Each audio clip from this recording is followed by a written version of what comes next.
నమస్కారం. ఈరోజు మనం 3 BHK సినిమా గురించి వచ్చిన ఒక రివ్యూని స్పాయిలర్లు లేకుండా కాస్త లోతుగా చూద్దాం. మెయిన్ పాయింట్ ఏంటంటే, ఒక 20 ఏళ్ళు ఒక మధ్యతరగతి కుటుంబం సొంత ఇల్లు కొనుక్కోవాలని వాళ్ళ కల. ఆ ప్రయాణం వినడానికే చాలా మందికి దగ్గరగా అనిపిస్తుంది కదా. నిజమే. చాలా రిలేటబుల్ పాయింట్. ఇది ప్రధానంగా ఒక ఎమోషనల్ ఫ్యామిలీ డ్రామా అని. అంటే వాస్తవికతకు, ఆ కుటుంబ బంధాలకు వీటికి ఎక్కువ ప్రాధాన్యత ఇచ్చారని తెలుస్తోంది. ఆ మధ్యతరగతి ఆశలు, ఆశయాలు వాటిని చూపించే ప్రయత్నమన్నమాట. కుటుంబ బంధాలు రియాలిటీ అన్నారు, సరే. మరి డైరెక్షన్ సంగతేంటి? హృద్యంగా ఉందని చెబుతూనే ఇంకేమైనా అన్నారా?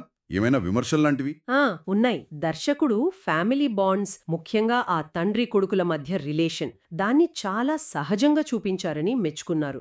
అది హార్ట్ టచింగ్గా ఉందని కూడా. అయితే అదే టైంలో కథనం కొన్ని చోట్ల కొంచెం నెమ్మదిగా సాగిందని, కొన్ని సీన్లు మళ్ళీ మళ్ళీ వచ్చినట్టు అనిపించాయని కూడా ఉంది. బహుశా ఆ రియలిజం కోసమేమో. ఓ, అలాగా. అంటే వాస్తవికత కోసం కొంచెం పేస్ తగ్గించారేమో. మరి నటీనటుడు కొడుకు ప్రభు పాత్రలో సిద్ధార్థ్ టీనేజ్ నుంచి యంగ్ అడల్ట్ వరకు బాగా చేశారని అంటున్నారు. అవును. సిద్ధార్థ్ యాక్టింగ్ గురించి పాజిటివ్గా రాశారు. ఆ ఎదుగుదల బాగా చూపించారని.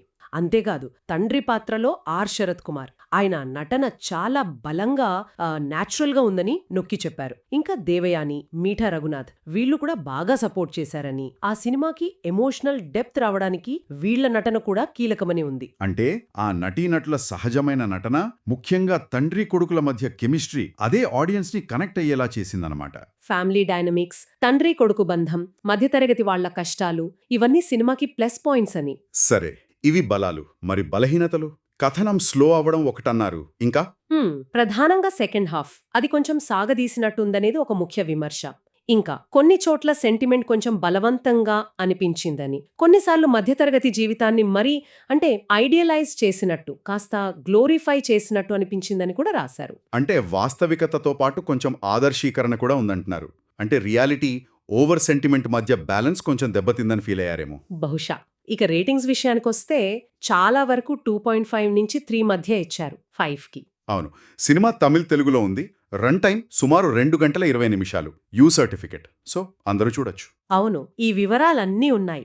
దీన్ని బట్టి ఎవరికి నచ్చుతుందంటే, ఎమోషనల్ డ్రామాలు, రియలిస్టిక్ సినిమాలు ఇష్టపడే ఫ్యామిలీస్కి వాళ్లకి బాగా నచ్చుతుందని సూచిస్తోంది. ముఖ్యంగా మిడిల్ క్లాస్ బ్యాక్గ్రౌండ్ ఉన్న వాళ్లకి ఇంకా బాగా కనెక్ట్ అవ్వచ్చు, వాళ్ల జీవితాలకు దగ్గరగా ఉండొచ్చు. అంటే హార్ట్ టచింగ్ స్టోరీ, మంచి యాక్టింగ్ కావాలనుకునే వాళ్ళకి ఇదో మంచి ఆప్షన్ అన్నమాట, వీకెండ్కి ఫ్యామిలీతో చూడటానికి. కానీ అదే సమయంలో ఫాస్ట్ పేస్డ్ సినిమాలు, థ్రిల్లర్లు లేదా ఫుల్ ఎంటర్టైన్మెంట్ కోరుకునే వాళ్ళకి బహుశా అంతగా ఎక్కకపోవచ్చు. ఆ నెమ్మదితనానికి ప్రిపేర్ అవ్వాలి. సరిగ్గా చెప్పారు, అదే పాయింట్. సో ఓవరాల్గా చూస్తే 3 BHK అనేది ఫ్యామిలీ వాల్యూస్, కలలు, ఆ మిడిల్ క్లాస్ స్ట్రగుల్స్ గురించి చెప్పే ఒక హృద్యమైన ప్రయత్నం. యాక్టర్స్ పర్ఫార్మెన్స్, ఆ రియలిస్టిక్ అప్రోచ్, ఇవి ప్లస్సులు. మరోవైపు ఆ స్లో నెరేషన్, కొన్ని చోట్ల కొంచెం ఫోర్స్డ్గా అనిపించే సీన్లు, అవి మైనస్లుగా నిలిచాయి. కాబట్టి ఓపికతో వాస్తవిక కథల్ని ఇష్టపడే మైండ్ సెట్తో వెళ్తే ఈ సినిమా ఒక మీనింగ్ఫుల్ ఎక్స్పీరియన్స్ ఇవ్వగలదని సమీక్ష సారాంశం. అవును, ముగింపుగా ఒక ఇంటి కోసం 20 ఏళ్ల పోరాటం చూపించారు కదా.